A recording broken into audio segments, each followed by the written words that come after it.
Hi everyone.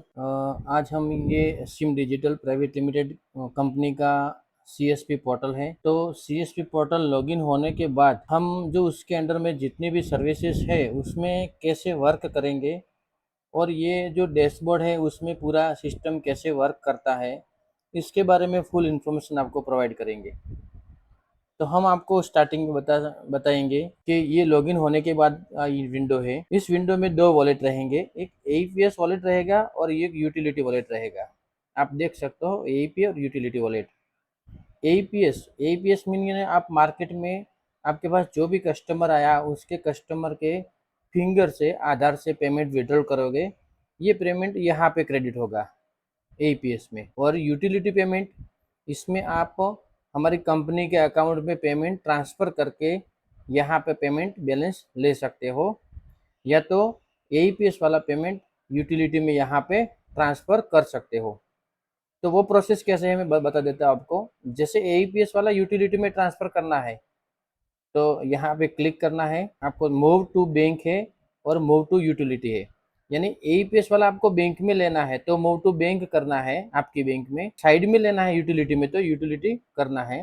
Utility में ये click करने के बाद यहाँ पे अमाउंट हम डालते हैं 100 रुपीज़ एग्जाम्पल के तौर से। ट्रांसफ़र हो गया, ये सक्सेस हो गया। तो यहाँ से 200 से 100 हट के यहाँ पे साइड में ये पेमेंट आ गया। सेकंड था move to bank. Move to bank के लिए हम यहाँ क्लिक करेंगे तो हमारे पास पहले से बैंक अप्रूव होना चाहिए। तो बैंक जो भी अप्रूव होगा बैकएंड से कंपनी से वो यहाँ पे शो हो जाएगा। फिर बैंक सिलेक्ट करके यह अमाउंट डाल के फिर आईएमपीएस और पे आउट करके डायरेक्ट पे आउट कर सकते हैं आप।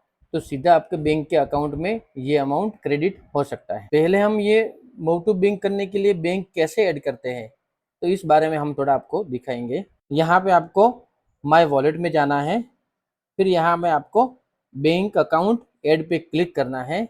यहाँ से आपको जो भी बैंक है वो बैंक सिलेक्शन करना है।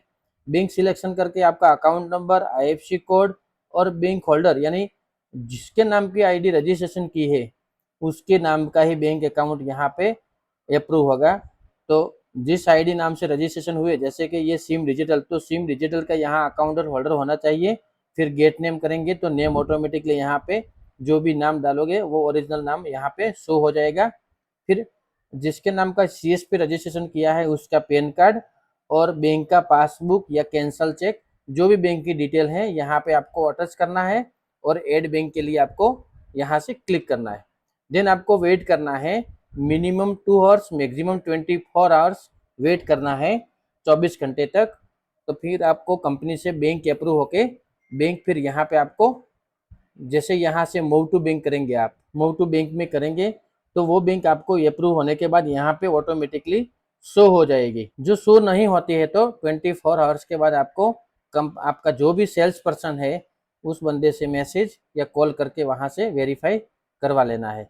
लेकिन ध्यान रखें जिसके नाम की आईडी रजिस्ट्रेशन है उनके नाम की ही बैंक यहाँ पे ऐड करना है आप। तो ये हो गया ये वॉलेट मैनेजमेंट की बात। फिर यहाँ पे जैसे कि आपको रिचार्ज के लिए या बिल पेमेंट के लिए आपको पेमेंट की ज़रूरत है, यहाँ पे एईपीएस पेमेंट नहीं है लेकिन आपको यहाँ पे वॉलेट की ज़रूरत है, तो आपको यहाँ पे ऐड मनी में जाना है।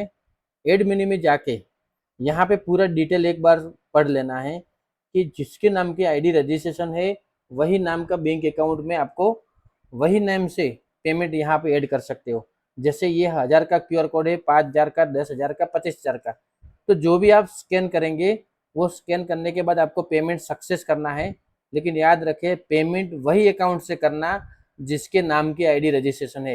ये सब पूरी डिटेल यहाँ पे लिखी हुई है, एक बार यहाँ पे रीड कर लेना। पेमेंट सक्सेस होने के बाद आपको यहाँ पे क्लिक हेयर पे क्लिक करके यहाँ पे आपकी अमाउंट, ये एडमिन तो ठीक है, और यहाँ पे आईडीएफसी बैंक वो ठीक है। यहाँ पे आपको ट्रांजेक्शन आईडी मीन्स की यूटीआर नंबर आता है, पेमेंट सक्सेस में एक यूटीआर नंबर आता है वो आपको डालना है। फिर यहाँ से आपको आईएमपीएस करना है। आईएमपीएस करना, डिपॉजिट की डेट तो आज की डेट सिलेक्शन करना है। मनी ट्रांसफर से मोबाइल नंबर यानी आपने मनी लेंडर यानी आपका मोबाइल नंबर यहाँ पे एंटर करना है। रिमार्क में आपको लिखना है, कुछ भी नहीं लिखना है, लिखना है तो सिर्फ वॉलेट ऐड ऐसा कुछ लिख देना है। फिर सेंड रिक्वेस्ट यहाँ पे कर देना है। तो ध्यान रखना, यहाँ सेंड रिक्वेस्ट करने के बाद आपको मिनिमम 30 मिनट्स तक आपको वेट करना रहेगा।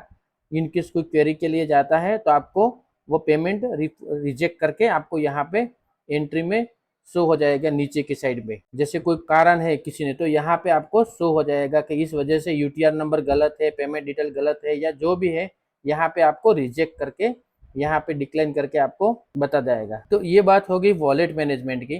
तो आप वॉलेट मैनेजमेंट में आपको कोई क्वेरी है तो मैं एक नंबर बोल देता हूँ, आपको स्क्रीन पे भी नंबर वो शो हो जाएगा, 9727722311। तो ये नंबर जो स्क्रीन पे शो हो रहा है, उस नंबर पे आपको इनकेस कोई क्वेरी है तो आपको उन नंबर पे कॉल करके आप समझ सकते हो। इसके साथ में मैं आपको दूसरी इन्फॉर्मेशन थोड़ा दे सकता हूँ वॉलेट के साथ। आपको ये वॉलेट मैनेजमेंट की आपको बात समझ में आ गई होगी। जैसे एईपीएस से पेमेंट विड्रॉल करते हो तो यहाँ पे क्रेडिट होता है, और हमारे पास से पेमेंट लेते हो तो आपको पहले ट्रांसफर करना रहता है और यूटिलिटी में जमा होता है। सेकंड बात हम बात करेंगे यहाँ से माई अकाउंट के ऑप्शन में, हम थोड़ा देखेंगे अभी। तो माई अकाउंट में अपना आपने जैसे आपकी प्रोफाइल वगैरह केवाईसी वेरिफिकेशन कंप्लीट है या चेंज पासवर्ड है, और माई कमीशन आपको कितना कमीशन मिल रहा है, और आपका सर्टिफिकेट और आपका आईडी कार्ड। माई प्रोफाइल में आप थोड़ा एडिट प्रोफाइल भी कर सकते हैं। केवाईसी आपका केवाईसी का स्टेटस क्या है तो यहाँ पे शो होगा कि आपकी केवाईसी रेडी है। पासवर्ड चेंज के लिए आप पासवर्ड यहाँ पे चेंज कर सकते हो, नया पासवर्ड आप बना सकते हो। कमीशन यानी आपको कितना कौन सी चीज में कमीशन मिलता है वो यहाँ पे आपको ऑटोमेटिकली शो हो जाएगा। प्रिंट सर्टिफिकेट यानी आपको सेंटर दिया है वो आपको यहाँ पे सर्टिफिकेट आप डाउनलोड कर सकते हैं। प्रिंट सर्टिफिकेट होने के बाद आप यहाँ से आपका आईडी कार्ड भी डाउनलोड कर सकते हो।